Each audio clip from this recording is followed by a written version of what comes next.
សួស្តីពុកម៉ែបងប្អូនទាំងគ្នាថ្ងៃនេះនាំបងប្អូនទៅមើលនំជនបទមួយហើយនំដែលគេទុកចោលយូរហើយដែលបងប្អូនខ្លះប្រកាសជាបានស្គាល់ហើយបងប្អូនខ្លះគាត់ជាភ្លេចហើយអញ្ចឹងខ្ញុំថតនៅខេត្តកាលពីភ្ជុំអញ្ចឹងវីដេអូមិនសូវជា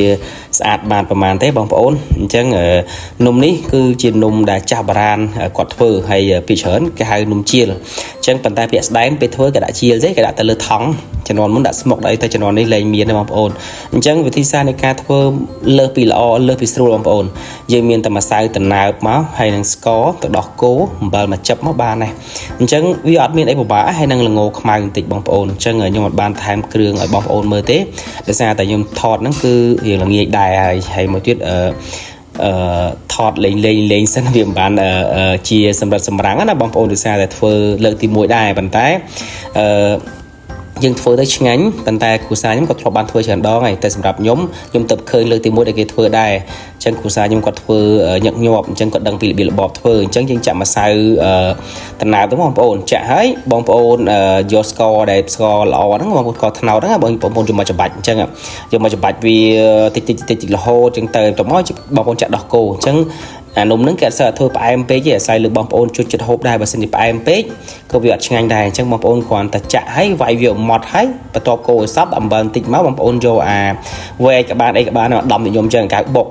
កទៅបុកមកបុកទៅបុកមកបុករហូតអញ្ចឹងមានថាតម៉ត់ឈឹងហ្មងតម៉ត់ឈឹងបងប្អូនដាក់ល្ងខ្មៅចូលទៅអញ្ចឹងអ្នកខ្លះដាក់ល្ងសអញ្ចឹងខ្ញុំប្រើល្ងខ្មៅអញ្ចឹងយើងដាក់លាយទៅល្ងខ្មៅហើយកូរចូលទៀតទៅអញ្ចឹងវិធីសាស្ត្រនៃការធ្វើខ្ញុំគិតថាវាលើសពីស្រួលបងប្អូនគ្រាន់តែបងប្អូនបើសិនមានម៉ាស៊ីនបងប្អូនមានម៉ាស៊ីនវាយណាគេហៅថាសម្រាប់ធ្វើនំពងទាបងអីទៅស្រួលទៀតដាក់តែស្ករដាក់តែគ្រឿងចូលវាយចាប់ម៉ត់ល្អហ្មងតែខ្ញុំច្បាច់នឹងដៃម៉ត់សិនមកហើយបានខ្ញុំមកវាយអញ្ចឹងដំបំបន់ទៅវែក2បងប្អូនបានម្សៅនេះបានម៉ត់ល្អអញ្ចឹងយើងវាយវាតម៉ត់មកឲ្យវាមានដុំបងប្អូនមានថានេះយើងធ្វើវិធីបុរាណណាអញ្ចឹងយើងអត់មានអី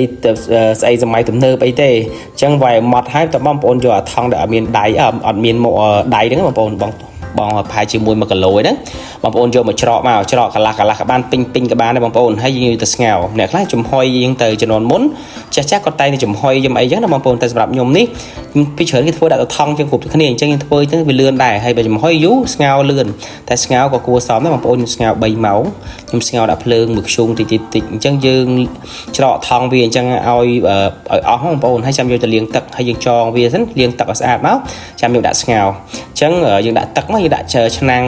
ជាមួយនឹងភ្លើងឲ្យវាមុំទៅហើយយើងដាក់វាចូលទៅអញ្ចឹងបងប្អូនស្ងោរចោលដល់ខ្ញុំដាក់ទឹកមកប៉ុណ្ណឹងខ្ញុំដាក់ងាស់ចោលឡើងចង់3 4ម៉ោងបងប្អូនហើយពីងាស់3 4ម៉ោងហើយទឹកសល់បន្តិចនេះបងប្អូនឆ្អិនមុំអញ្ចឹងវានឹងរួញថង់ទៅអញ្ចឹងបងប្អូនហើយវាក៏មានបញ្ហាអីដែរព្រោះយើងចងចិត្តហើយអញ្ចឹងនំជៀលនេះគឺងាយស្រួលធ្វើមែនតើគ្រាន់តែយើងចំណាយពេលក្នុងការច្បាច់ម្សៅទេតែបើបងប្អូនមានអីវាយទៅលឿនអញ្ចឹងនំជៀលលើសពីលឿនអញ្ចឹងហើយទុកបានយូរទៀតអញ្ចឹងឆ្អិនហើយយើងតេស្តសិនមានថាពេលយើងតេស្តយើងដាក់ខ្លាញ់នឹងកបិតបន្តិចកុំឲ្យវាជាប់បងប្អូនអញ្ចឹងយើងចិត្តអញ្ចឹងទៅវាអត់ជាប់ទេគាត់យើងលាបតិចទៅណាបងប្អូនគាត់លាបកបិតទៅបានហើយយើងលាបទៅវាយើងចិត្តវាអត់ជាប់កបិតដែរហើយក៏វាស្រួលដែរអញ្ចឹងយើងមើលសាច់នំយើងឆ្អិនល្អហ្មងអញ្ចឹងអ្នកខ្លះយើងអាចញ៉ាំទាំងអញ្ចឹងក៏បានដែរយើងមិនបាច់ចាំទៅជៀនទេប៉ុន្តែជាស្ដែងនំនេះវាយើងគេទម្លាប់គឺយកទៅជៀនអញ្ចឹងខ្ញុំក៏យកទៅជៀនដូចគេដូចឯងដែរប៉ុន្តែ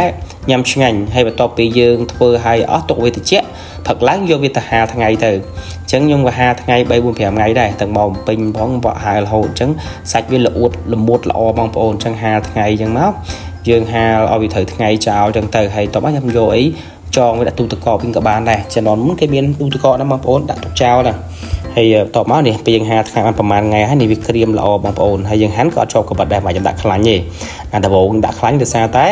ខ្ញុំវាថ្មីវាទៅស្អិតសង្កអញ្ចឹងបងប្អូនយើងហាន់ចំណិតមកយកមកជៀនអញ្ចឹងដាក់ជៀននៅផ្ទះមកបងប្អូនឆ្ងាញ់បងប្អូនជៀនគុំអាហ្នឹងតែជៀនចិត្តគ្នាជាប់ហើយអញ្ចឹងគុំទីឲ្យជាប់គ្នាឲ្យចិត្តគ្នាជៀនចន្លោះពីគ្នាទៅអញ្ចឹងបងប្អូនតែជៀនហើយនេះឆ្អិនមុំអញ្ចឹងមើលបំផ្លែស្តៀងប្រហិតត្រីទេបងប្អូនតែអត់ទេអានេះគេហៅនំជៀលអញ្ចឹងអរគុណបងប្អូនវីដេអូនេះមានប៉ុណ្ណឹងអរគុណបងប្អូនអរគ្នា